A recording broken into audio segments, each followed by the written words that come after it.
Welcome back. For more on our lead story today, that Trump's Justice Department seized data from Democrats on the House Intelligence Committee, I want to turn to a lawmaker on that committee who's just been briefed on the very latest.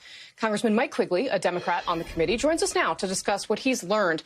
Congressman Quigley, thank you so much for being here today. We always appreciate your time. What did you learn about how this all unfolded? Look, obviously, this is another assault on our democracy by the Trump administration. I found out about it when I read about it in the newspaper. I can't say that I was surprised, but I was not previously notified about this effort. So, Congressman, do we know about anything additional about whose records were seized beyond? We know that the chairman and Congressman Eric Swalwell have both confirmed theirs were among them, but we also know that there were family members, at least one minor. What else do we know about who was targeted here? You know, it's a good question because it's not clear. Apple has given us a mechanism to find out about that, but I'll say this, the alerts that they sent out or the way they let people know about this was hardly satisfactory. And I would say the same clearly in the initial Justice Department information. So we've been given that information about the mechanism. So I think most members of the committee who were serving at that time will pass this information on and find out if they were also targeted.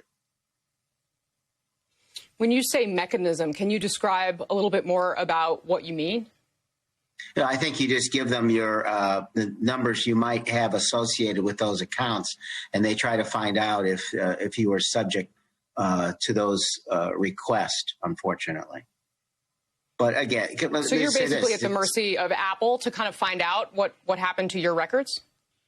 I'd like to think it goes beyond Apple, that the Justice Department would be forthcoming with the same information. I think it's incredibly important right now that an Inspector General investigation takes place that talks about the scope of this, the bearing for this, who is responsible, who went forward with it. And, you know, for those who aren't necessarily concerned about Congress and the separation of powers and the assault on our democracy, this was clearly an assault on a free press at the same time. You know, what else were they doing? I think it makes complete sense that we do an Inspector General investigation. But my first thought when I heard about this last night was, you know, I thought a hostile government might attack us being on this committee, serving on intel. I just wasn't sure the hostile government was my own.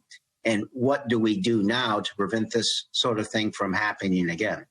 I'm not sure so we've got a we little can bit be comforted. Yeah, we've got a little bit of breaking news here. That it's just the Justice Department.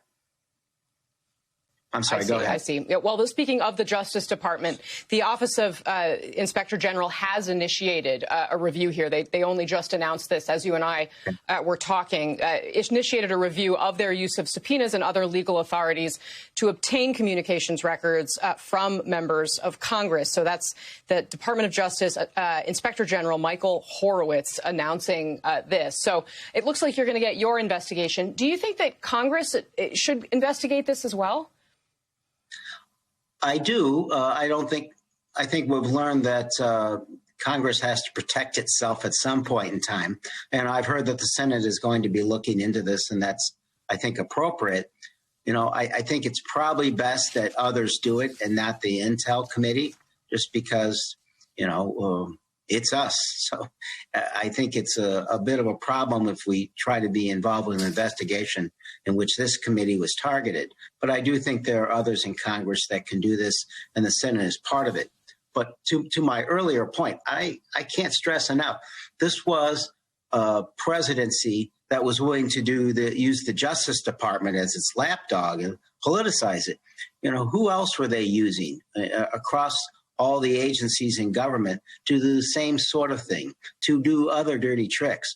And that's something we have to be concerned about. What else was the Trump administration doing along these lines that could have happened outside the Department of Justice? Sir, in an earlier era, I think you would have had a lot of bipartisan outrage about something like this, anything, frankly, that infringed on the right of Congress to do its business and to hold the executive branch accountable, which is, of course, the point of the House and Senate Intelligence Committees. Do you anticipate any of your Republican colleagues will be upset or frustrated by this? I mean, if it was a different party, obviously they would be as concerned as you, I think. But is there anything left of that bipartisan concern about the prerogatives of the Congress and the separation of powers? Think about it this way. If they were concerned about an assault on Congress, they would have been a lot more concerned about January 6th, and they wouldn't have voted against a security supplemental, and they would have voted for a commission to investigate this. Never mind the 4 years under the Trump administration, which was an assault on the powers and the independence of Congress and the separation of power.